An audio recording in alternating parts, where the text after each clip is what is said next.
Welcome to the Tech Egg. Don't get scrambled. Enjoy the video. In this video, I will explain how to make pho with an instant pot.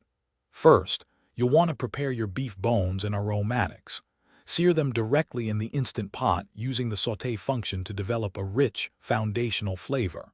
Then, add about 12 cups of water along with your toasted spices. Pressure cook for 60 minutes, followed by a natural release, to extract maximum flavor from the ingredients. This step is crucial for a truly authentic broth. Once the pressure cooking is complete, carefully strain the broth through a fine mesh sieve to remove all solids. Skim any excess fat from the surface for a clearer, lighter broth. Now, taste and adjust the seasoning with fish sauce, sugar, and salt until it's perfect for you.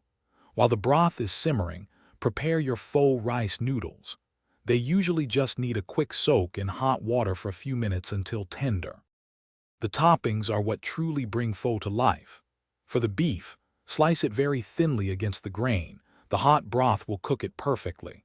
Prepare your fresh herbs such as cilantro, Thai basil, and mint. Don't forget thinly sliced white onions, green onions, and a generous handful of bean sprouts. Fresh lime wedges and jalapeno slices are also essential for that customizable, vibrant flavor.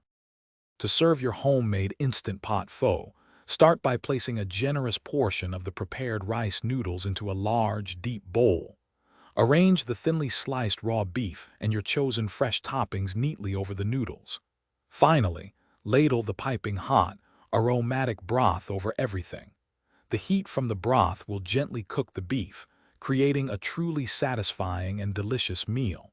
Enjoy your culinary creation. Thanks for watching. Consider subscribing if I helped unscramble your problems.